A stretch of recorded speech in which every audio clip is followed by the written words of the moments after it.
有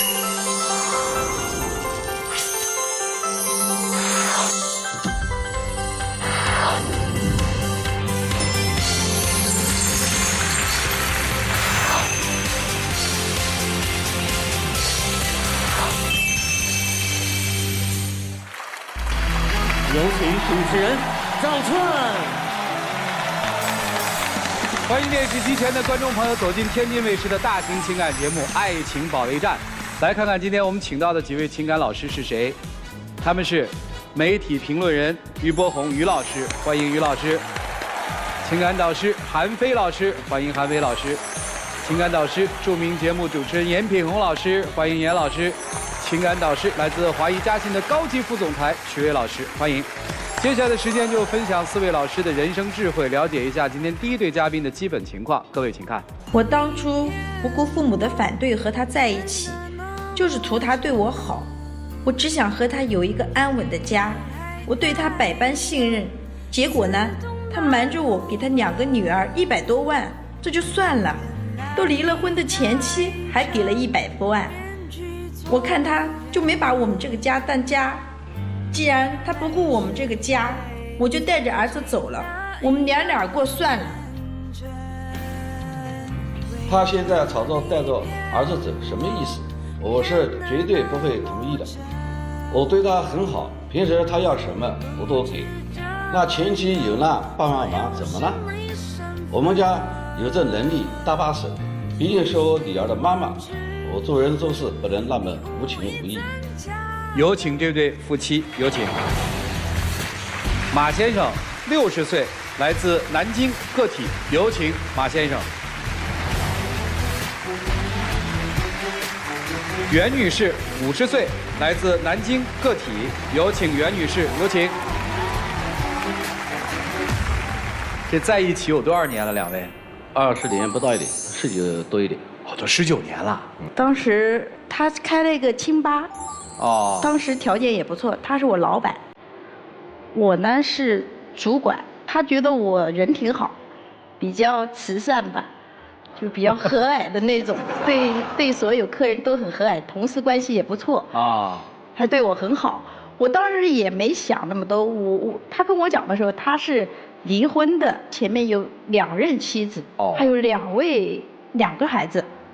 我家里面人觉得你这黄花闺女干嘛要嫁一个这样的人啊？就不同意我的婚姻。我觉得我们应该是没问题的嘛。我是把这个事儿没当那么回事儿，但是这当中，我现在就是很后悔了。啊，怎么后悔了呢？就在去年吧，去年10月份的时候，我听到他打电话给他前妻讲什么装潢费要20万。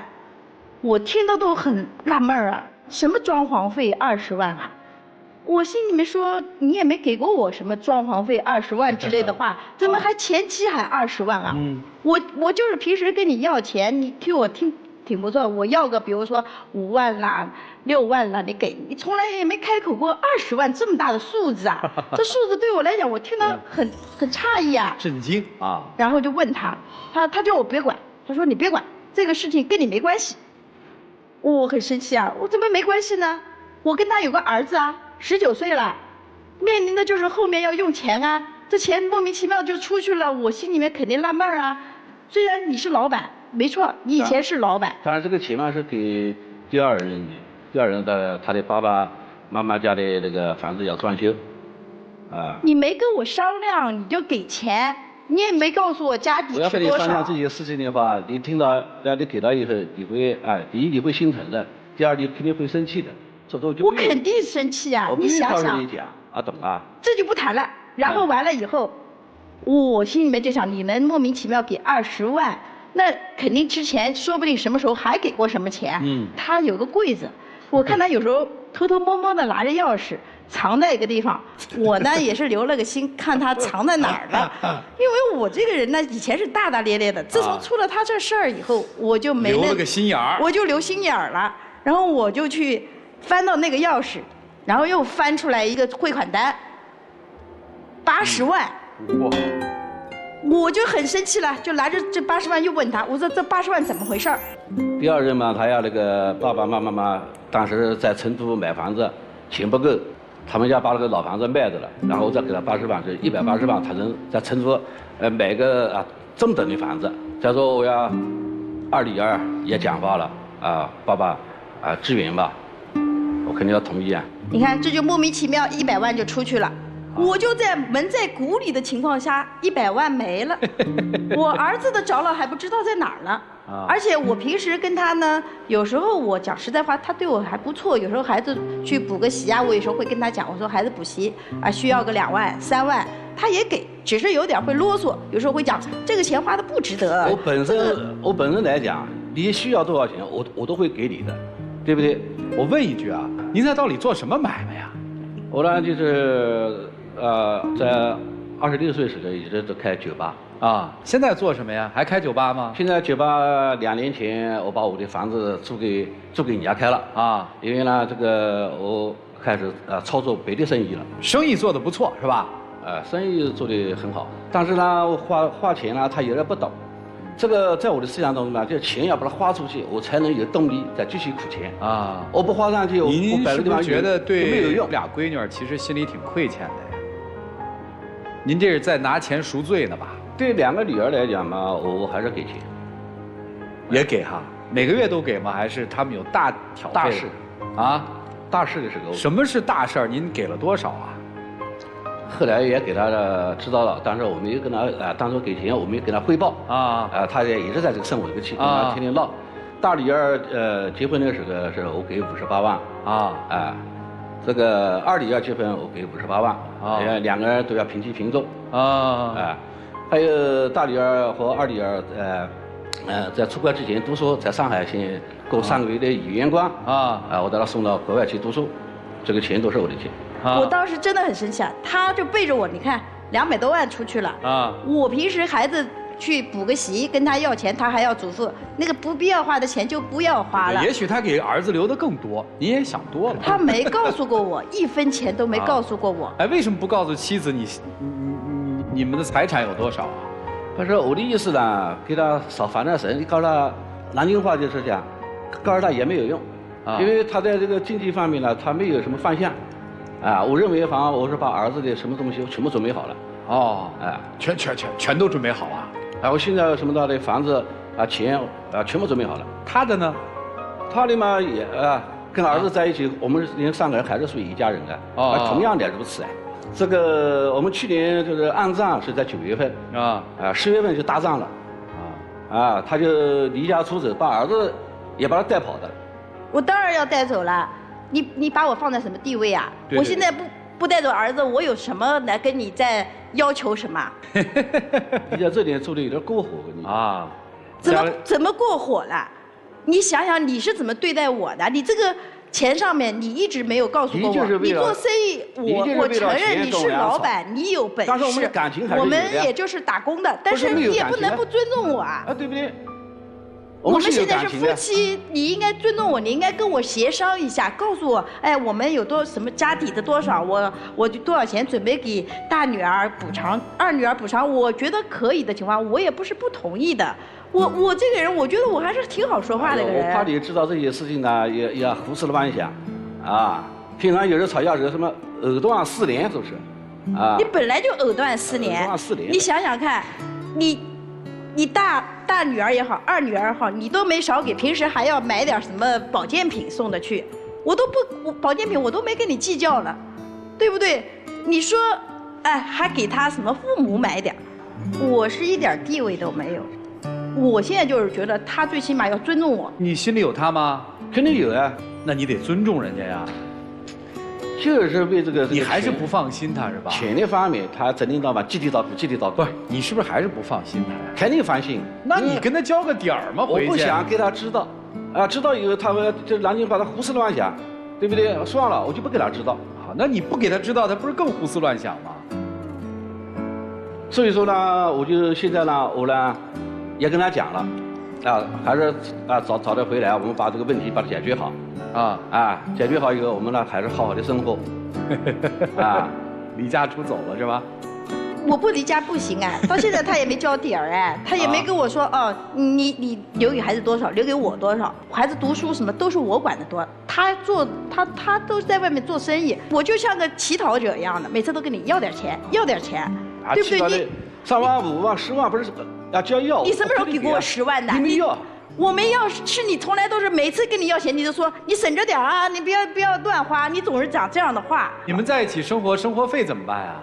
谁出啊？生活费我一般都会跟他要，1个月给我个5000还是6000，因为我们南京5000块钱，我带着孩子普通吃饭啊，什么都基本上够了。他不跟你们在一起生活吗？他有时候不回来，他在外面开清吧，经常都在外面。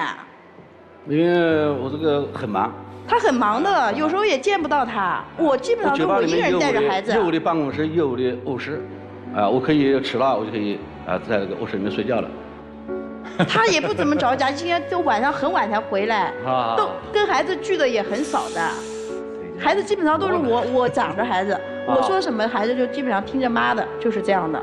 儿子整个的成长好吗？还好，我基本上就是给他还是正面引导。其实怎么说呢？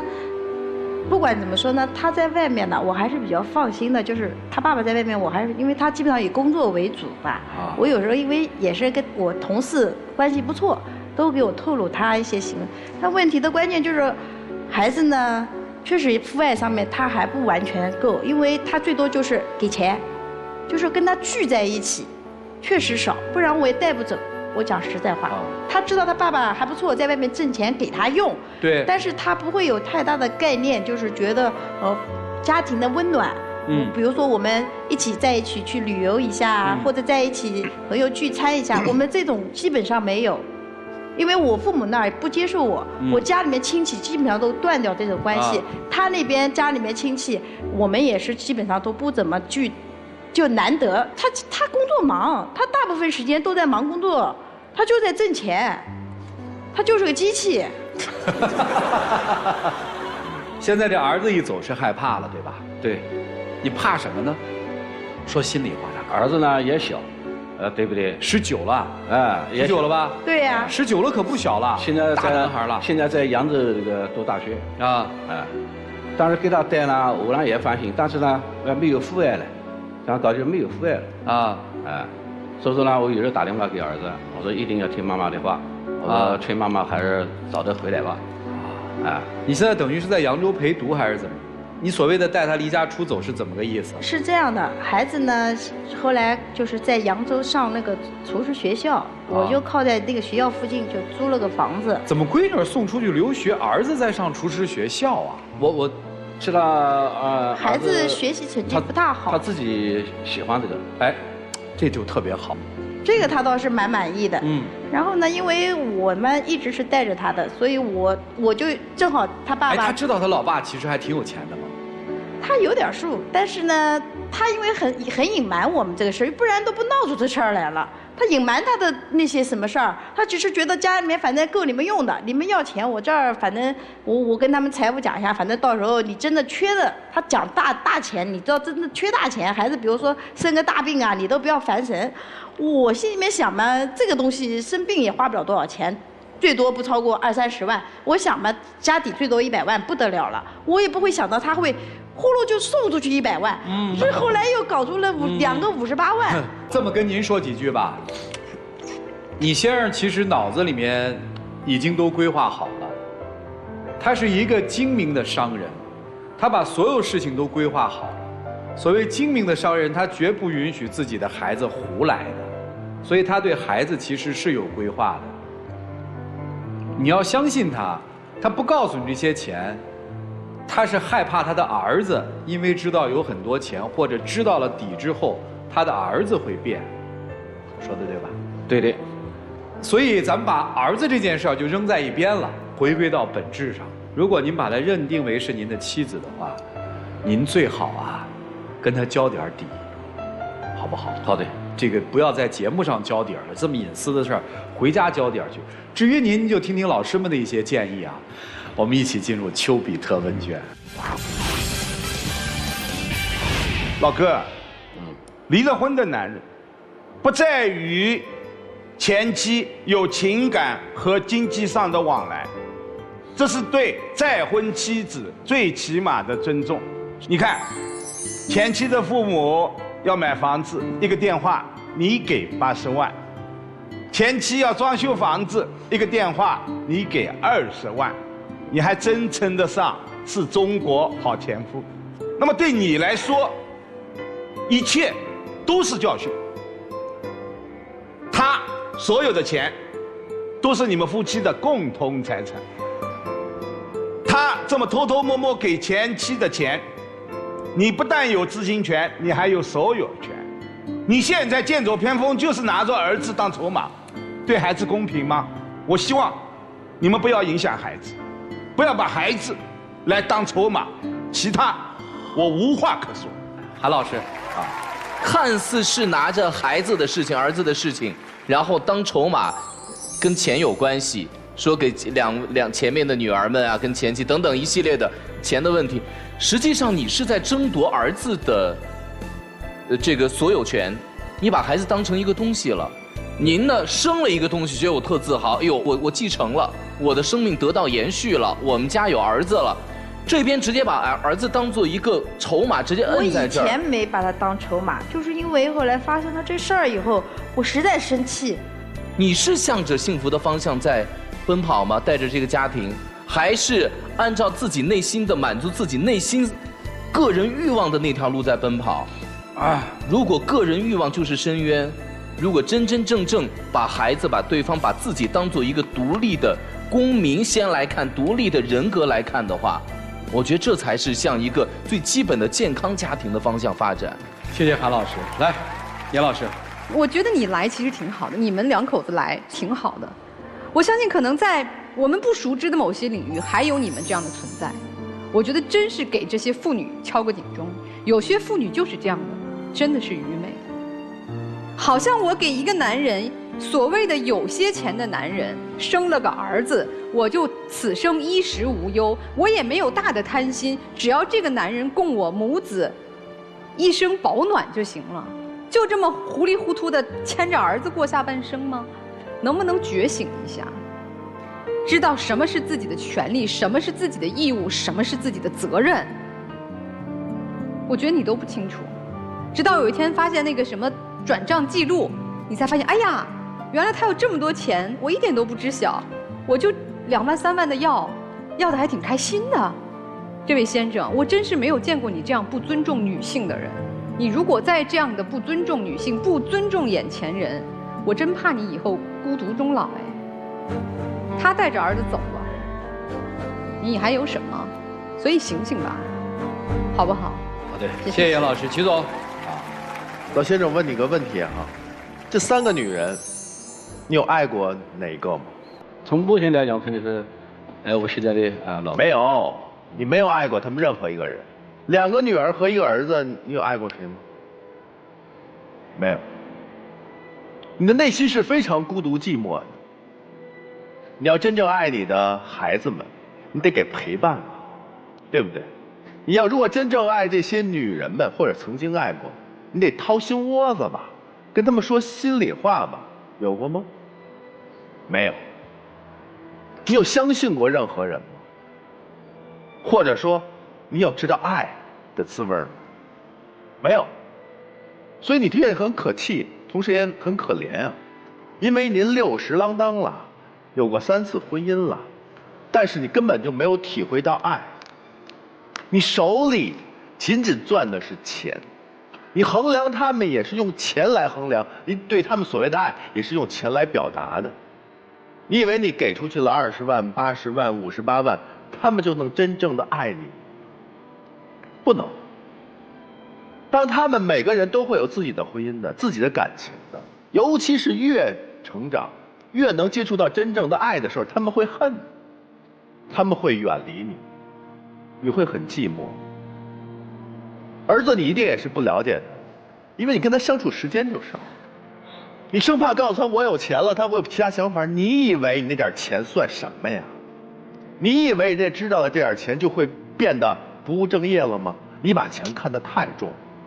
你以为你所有的成就都来自于权？是的，你的生意做得不错，所以说你在生意场上是如鱼得水。但你生意做得太好，悲哀的是你的日子过得太差。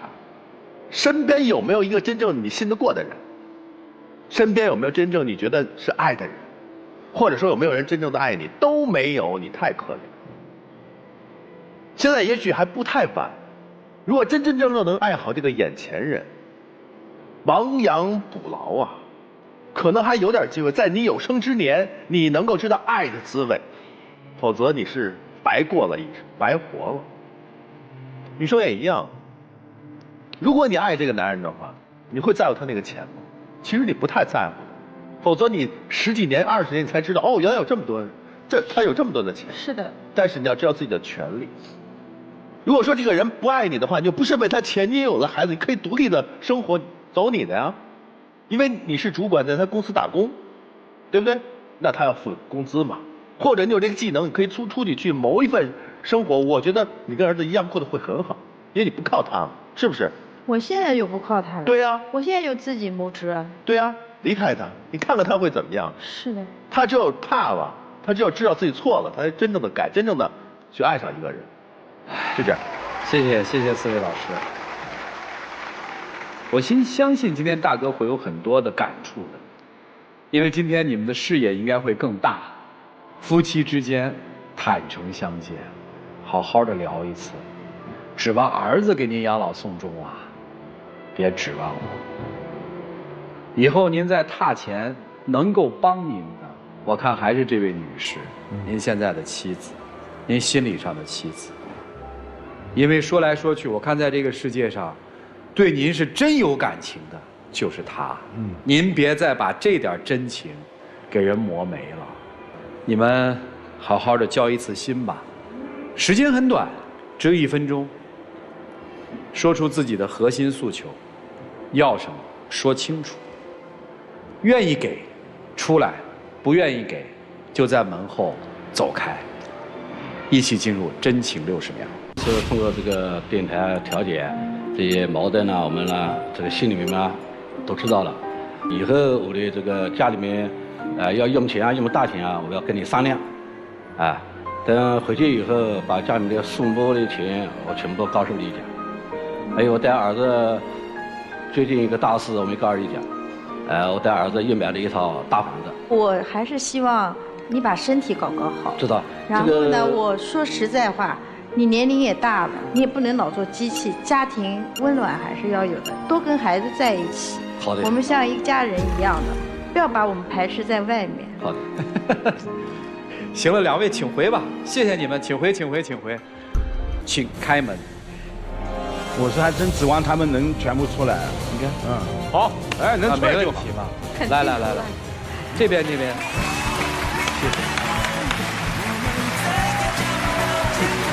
来，有请我们的小花童，有请啊。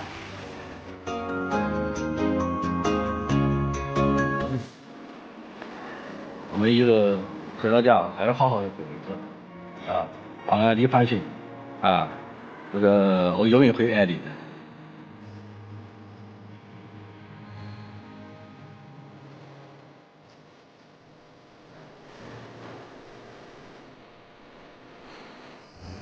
来，请亮灯，谢谢2位，请回。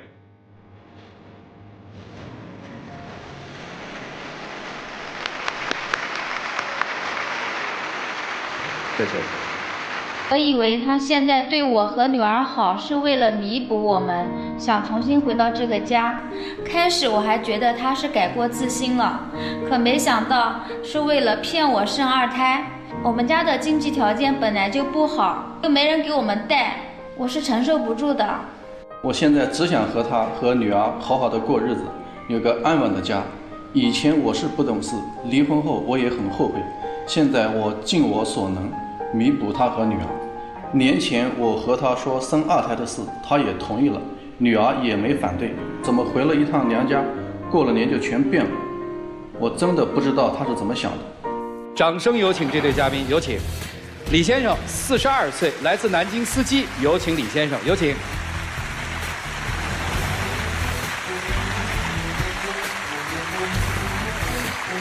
黄女士，35岁，来自南京个体，有请黄女士，有请。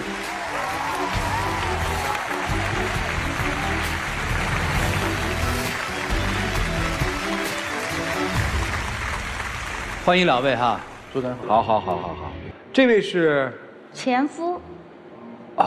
前夫啊，这位是。他说前夫，那我只能说前妻了，在我。什么叫只能说？那在你心里是什么呀？还乐？你看看。他在我心中一直是老婆。啊，一直是老婆，应该有孩子吧？有。多大呀？12岁。12岁，结婚多少年？离的婚呢？结婚13年，15年离的婚，有5年了。离了5年了，就是结婚第8年的时候离的婚是吧？是那今天来这儿是为了复婚，还是为了什么呀？干嘛呀？本来我们是想年后选个好日子，2020年2月几号准备去复婚的办理啊。准备复婚啊。疫情影响，我们就往后延迟了啊。然后呢，就是在家嘛，他又跟我说要生2孩这个事情啊，这件也是大事，所以跟父母经商不同意，后来就闹得很不愉快。哎，生2孩为什么要跟父母协商呢？对呀，这是我们2个之间的事，他会要跟父母说。生2孩要具备很多条件，不是你说生就要生的。这个当初为什么离婚呢？当时应该也是怪我，因为那个时候年轻嘛。我那时候工作呢也是刚开始稳定，因为我是一位专职司机，在给老板开车啊。那时候给老板开车呢，精神也是比较紧张，每天只顾着工作，那时候可能对家庭照顾的可能会少一点啊。所以说有时候回去晚的话，他就跟我抱怨，跟我吵。你要平时工作忙烦的时候，也有心情不好的时候，回家他再跟我吵架的话，那也就是我也跟他吵了2次，他就跟我提离婚。那个时候是年轻气盛嘛。我说你看，如果能过就过，不能过那就离了算了吧。哦，当时也是就是气话，夫妻离婚。那这个离异5年期间，2个人是一个什么生活状态呢？是离婚不离家呀，还是离了婚也离了家？我们离婚了，也离家了啊。后来我把他撵出去了。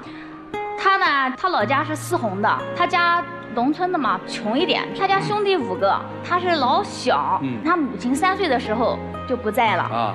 他父亲一个人把他们兄弟5个姐妹拉扯大啊，挺不容易的。等到他结婚的时候，他连一片寸瓦都没有。然后您是哪人啊？我南京人。哦，就是南京人啊。对啊。哦。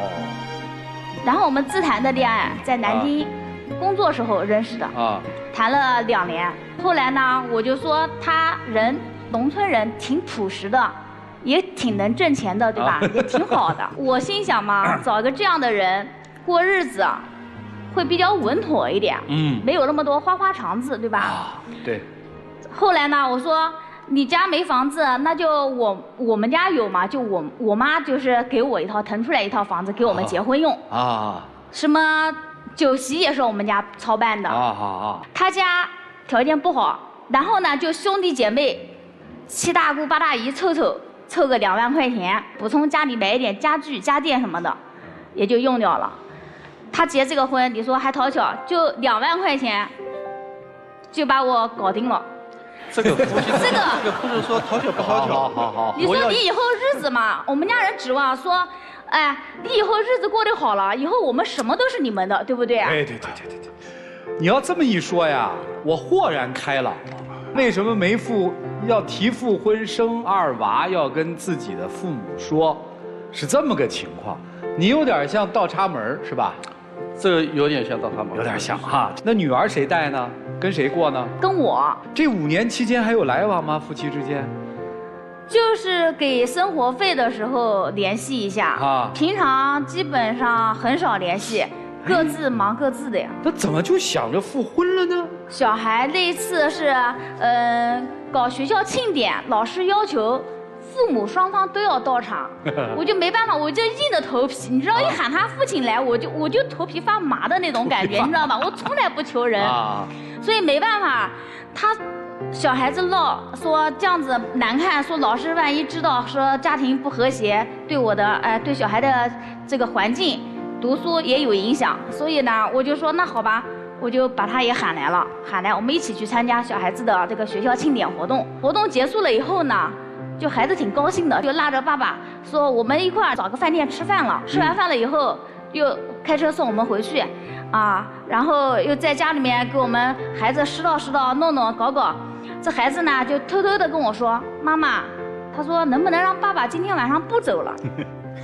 我的天！我说这怎么可能呢？对不对？我很火呀！我说这怎么可能呢？没得错。然后他就讲，妈妈，我跟你讲，让爸爸睡我的小房间。哦，姑娘是我跟你睡啊。我说这样子不行啊。他讲，妈妈这样有什么不行的呢？没事，反正我们都是一家人，虽然你们不在一块过了，但血缘关系还是在的呀，对吧？后来我就哎呦，他看他孩子挺高兴的，我也不能扫他的兴。后来呢，我说那好吧，就一次哦。他说好，然后欢欢开开心心的跳到外面跟他爸爸讲，爸爸你今天可以不走吗？爸爸说好呀，高兴的屁叽叽的，我跟你讲，就不走了，就待在这个地方了。那我怎么办呢？小孩我也说不过他小儿嘛，我只有遵求他的意思呀，好的，就这样子然后就一来二去的经常帮我接送小孩，很主动，回来帮我搞个家务，拖个地，洗个碗什么的，还主动的烧个菜，还表现一下子什么叫表现一下子？一开始不都是我做家务做饭这些东西吗？哎，你怎么还翘尾巴呢？因为我就喜欢照顾家庭，主要做饭洗衣服。喜欢照顾家庭，咋还离婚了呢？这是他跟我生气了嘛？他为啥跟你生气呢？就是那时候，就是有时候老加班干嘛的，回去。加班干嘛去了呀？加班，因为那时候在。他加班是喝酒去的，他哪是加班还？他简直唬的人，那唬得到台上来了，你看到了？加班干嘛去了呀？那时候就是给老板开车老板开车呢，他有就是说一些工程上面的事情。像我上班的话，就是早上有点，晚上下班就不知道。你是陪老板一起喝去了，还是给老板开车去了？就不知道什么时间了。问你呢？有时候老板推不开，就是老板喝；老板能推开的话。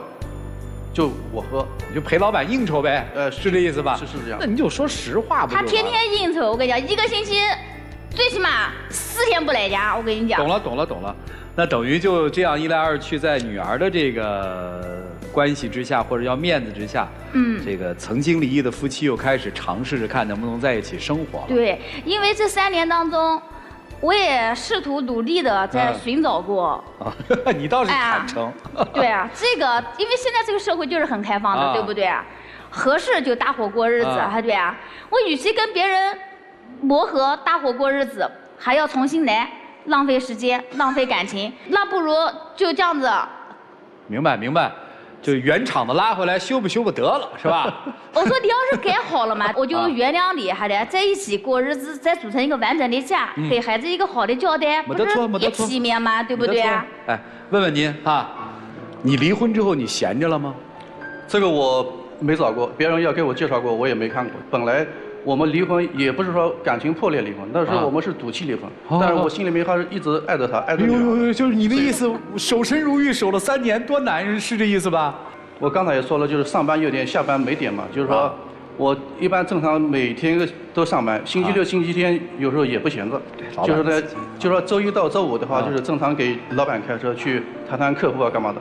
有时候星期六、星期天的话，老板娘她也是带着她一家人，有时候出去到郊边游玩的时候，也是我开车。后来有一天，这个老板娘就问我了，说你这个每天上班时间这么长，周末、周六、周日又不休息，说你不要陪陪家人吗？我那天一下就说漏嘴了，我就跟老板娘说，我说我现在就是说单身，分开了。后来老板娘也就觉得我人还可以吧，她就后来就好像给我打听的这方面，她问我有没有心思再找。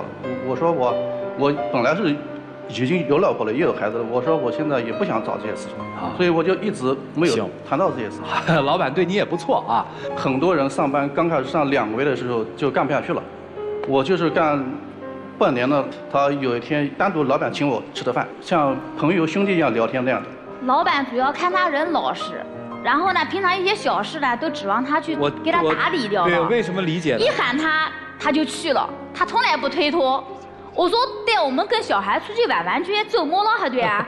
老板一个电话来了，我去加班喽，高兴的走的了，把我们俩往那一丢。有时候我们逛商场买东西买的好好的，他接个电话，哎呀，我马上要走了，我就不送你们回去了，就把我们俩拉在了。所以大概我也想陪着你跟女儿周末周日去逛逛，去吃吃饭，一家人不是挺好的吗？但是老板他打电话来，那人家为什么要加我工资呢？对不对？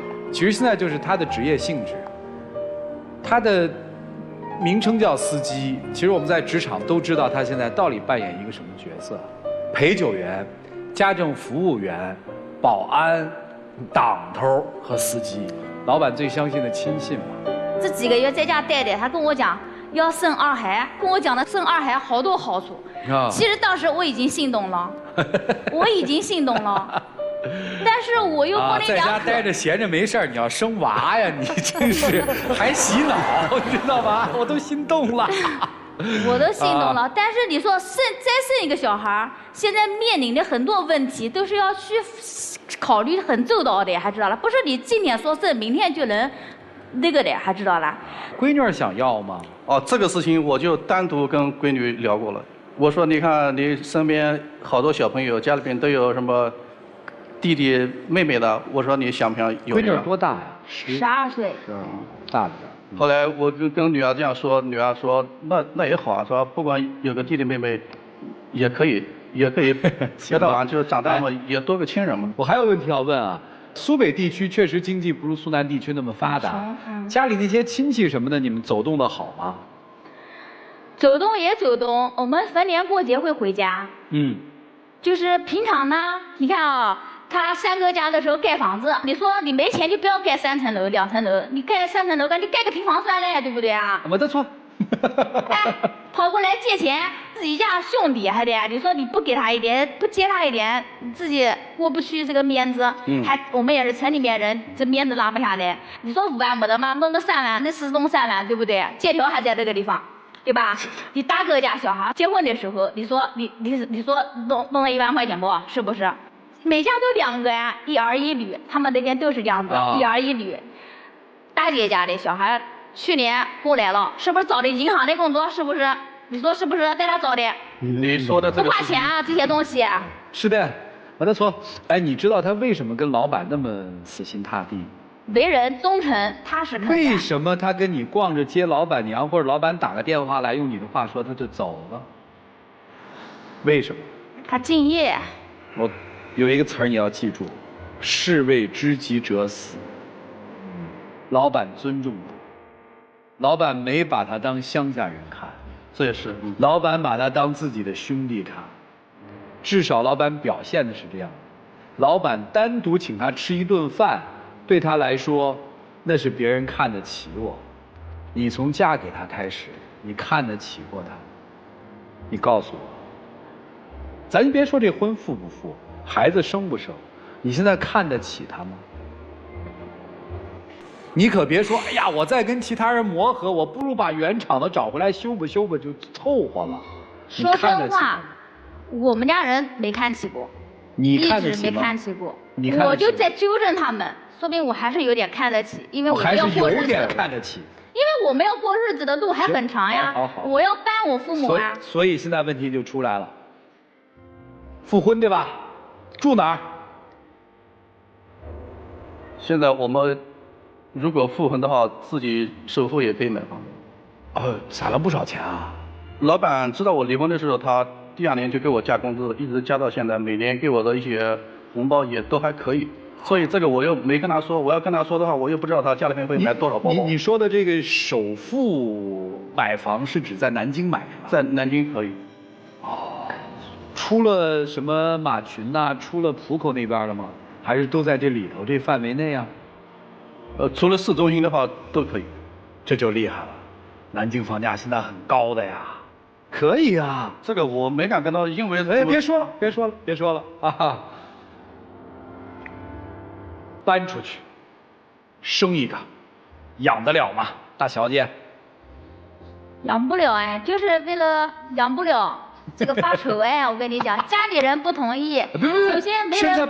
现在不需要家里人了，可以买房了，腰杆硬了。你知道南京房价很贵，他只能付2层的首付，对不对？还嘛。这还要贷款，还要借银行的钱，这压力大如山。我是不能欠人家钱，这个日子没办法过。这个我都考虑过。小孩以后还要上学。行，别吵了，最后的一个问题，我考虑不到自己的。你考虑过以后吗？怎么可能考虑？最后问这么一个问题。以后不吵，大小姐不吵。来，要老婆要儿子，挑一个。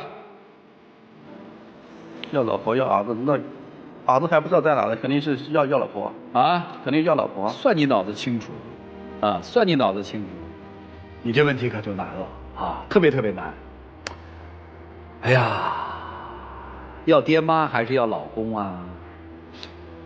我从小比较听我们家父母的话。要爹妈还是要老公啊？我当然要爹妈了。这就这老公可以慢慢找哎，对不对？男朋友可以慢慢找哎。妈爹只有一个哎，对不对？你怎么能让我要妈要老公？所以你看啊，那我们俩分开过到现在，你们没找到合适的呢？没有，你不照样过到现在吗？哎，我刚才问你那个问题，不是说你们婚后不照顾你的父母了。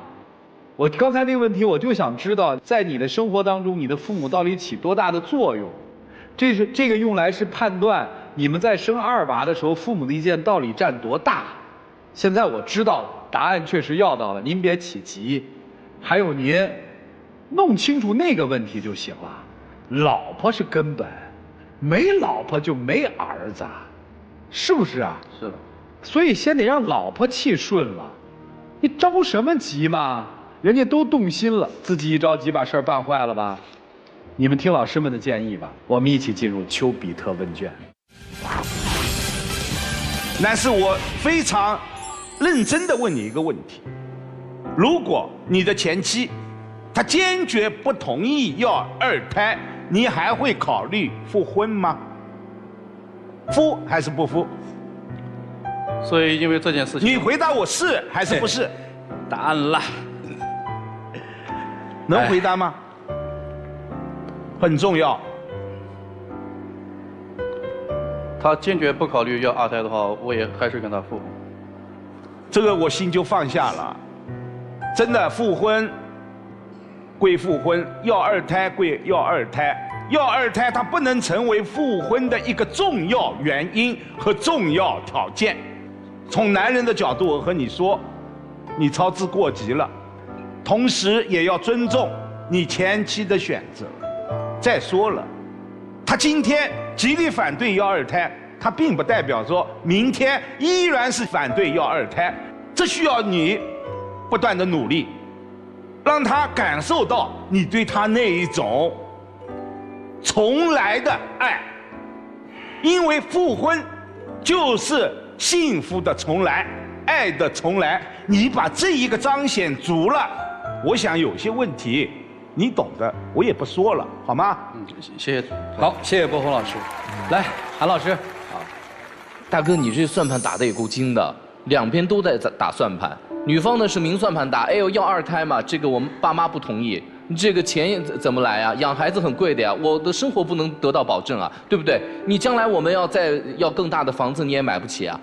这个是他明着打算盘，家里面只是让你看到了，你现在就能够借着大家的情绪认为说，人家对方看不起我，我是乡下人，也逼迫女方说出这样的话来。难道你没有打算盘吗？你内心没有小小打算盘吗？他内心那个暗算盘打的呀，就是还甩锅给别人。你看大家都这样，人家现在都是二胎嘛，给孩子也讲说，你看你们现在周围同学都有弟弟妹妹，你这也是在打自己算盘。然后呢，家里面也给你压力，因为你的哥哥姐姐家里面都是2个孩子，我刚听明白了，老家都有这样的习惯风俗。然后呢，你这就是按着打算盘，然后呢，笑眯眯的在玩大男子主义。你要把它当做一个生二胎的工具的话，我觉得这个婚还是不要复。女方一定要听清楚了，如果他拿你当生二胎的工具，我觉得这婚是没有必要复的。先爱这个人，先决定为这个女人负责，到那个时候他觉得该为你生了，双方商量着生就好了。我觉得坦诚很重要。谢谢韩老师，谢谢老师。严老师，你们俩之间要说谁爱谁更多一点啊？可能今天来讲没有过去那么多了，还有一些，但一定是女方比男方多。你看刚才于老师问你说，不生二胎复不复婚？你在这儿翻来覆去说了至少3分钟，说复吧，一点都不坚定。你是把二胎放在了一个重要的条件上。这女士一直说，哎呀，我们这个爱面子嘛，我爱面子嘛，所以这个怎样怎样。其实你们俩之间真的是你爱面子。你所谓的说老板请我吃顿饭，把我当兄弟了，我有了价值感了，所以他随叫随到。所以我陪着老婆孩子超市买东西，我把他们扔下，我得去陪我老板娘去买东西去。这是敬业吗？我不认为是敬业。再敬业的人也有休息的时候，也有对家庭负责任的时候。你始终把你个人的价值感放在第一位，你是要成就你自己的面子呀。我从山里来，我得到老板器重，我的收入在增长，我娶了城里人，我生了女儿，住了大房子。今天想复婚了，生个二胎啊，你更成就了，工资收入也多了，自己还能付首付了。但拜托你想想，你对这个女人的爱在哪里？你不能只提需求，不提情感啊。所以我希望先生三思，我不反对你努力工作，不反对你要独立，不反对一个从真的乡村走出来，在大城市立足的人拼搏向上的这个斗志。但是我们要成家，我们要结婚，一定是情感是最基础的。你到底爱他几分？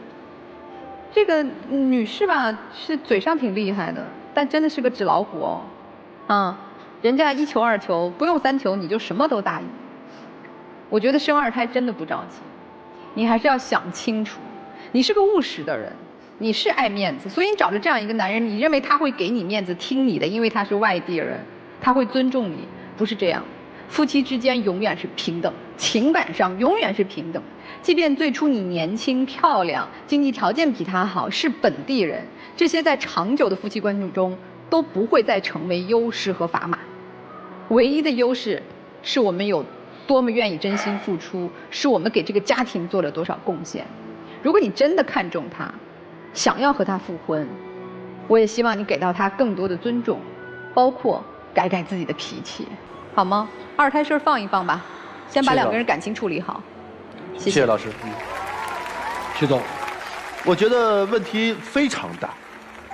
第一，你们清楚为什么要重新在一起？女生明明已经不爱男生，肯定不爱啊，听到他的名字就头皮发麻呀。问到底是你父母重要还是她老公重要？当然是父母重要了。你在阶段这3年也没有闲着，也在找啊，说明其实你从以往的感情当中已经走出来，正开始了一个新的未来。为什么突然要戛然而止呢？为了什么？为了女儿，对吗？你的幸福当然女儿是可以给你很大的满足的，但是真正自己的幸福，一定是靠自己去选择，自己走自己应该去选择的路，对不对？扪心而问，你还爱这个男人吗？当然，他是你女儿的父亲，女儿希望有父亲的存在是可以理解并且支持，但是你需要他作为你的老公，未必吧？还谈什么二胎？你爱上这个男人了吗？没有。同样，这个男人也没爱上这个女人啊。于老师问你的问题，你怎么能够犹豫呢？你是不是就想再要一个孩子？我大胆的揣测一下，你为什么想要？因为你后悔这几年5、6年错过了跟女儿相处的这个时间，你希望再重新来一回吧？不好意思，后悔要是没有，如果你真的想重新走一回的话，拜托拿出你的诚意去追这个女人。所以现在不要谈复婚，就谈你还能不能追到她，你是不是爱她？不要为孩子，如果是真要仅仅为孩子，错了，明白了吗？所以你们俩都应该冷静下来想一想，对面的这个人值不值得自己重新爱他，有没有信心能够跟对方继续走下去，开始一段新的生活，绝不是为孩子，也绝不是为你的私利，明白吗？就这样。好，谢谢曲总。想清楚，一定要想清楚。接下来一起进入真情60秒。可能以前我是那时候为了工作，为工作也是说为了给家庭更好的生活条件，那时候可能对你和女儿照顾的非常非常少，我也知道很后悔。现在就是说工作基本上都稳定了，我现在想就是说用时间来弥补你和女儿。我以为你对我和女儿好是为了弥补我们，没想到你是打着让我生2孩的这个想法这个孩子也是我们两个的呀，他长大对我好，也会对你好，说不定对你好，比对我好的更多呢。说不定再生一个像我们女儿那么漂亮的。你知道现在的压力多大吗？生一个孩子，又要养他，又要给他好的学习环境，这个你考虑到这些，要花费很多钱的。这你考虑到这些很正常，这个我比你经济不想的更多。允许，身体也不允许啊。好，最主要没人帮我们带啊。带孩子这都不是多大的问题。行，这不是多大的问题啊。您能辞职之后带2孩吗？老大，你带过几次？我就问你。好，那不是以前吗？好，不吵了。以前我看，我现在我就看以前，我还能看以后吗？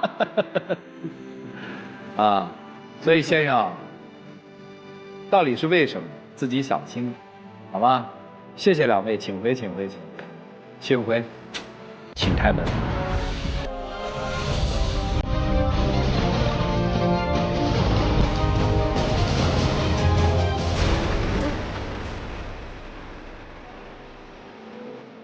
太好，还愿意花时间再追他吗？愿意。如果你真在意他，听听老师们的话。行了，赶紧追媳妇儿去吧，不，追前妻去吧，好不好？谢谢你，请回，请回。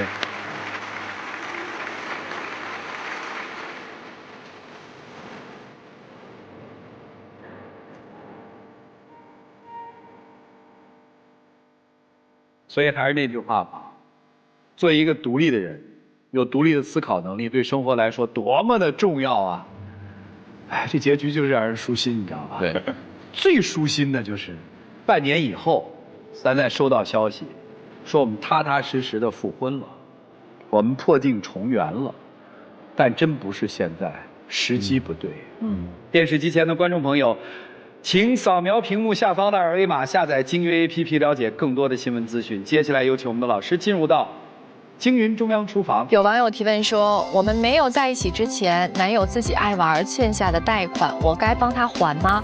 他工资不高，才3000，欠了4个贷款软件，每个月大概要还2000，是我给他的。他家里很穷，房子都是借钱建的，该怎么办？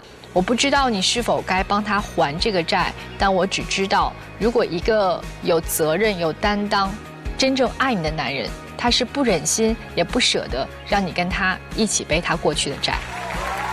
我们下期节目再见，谢谢大家。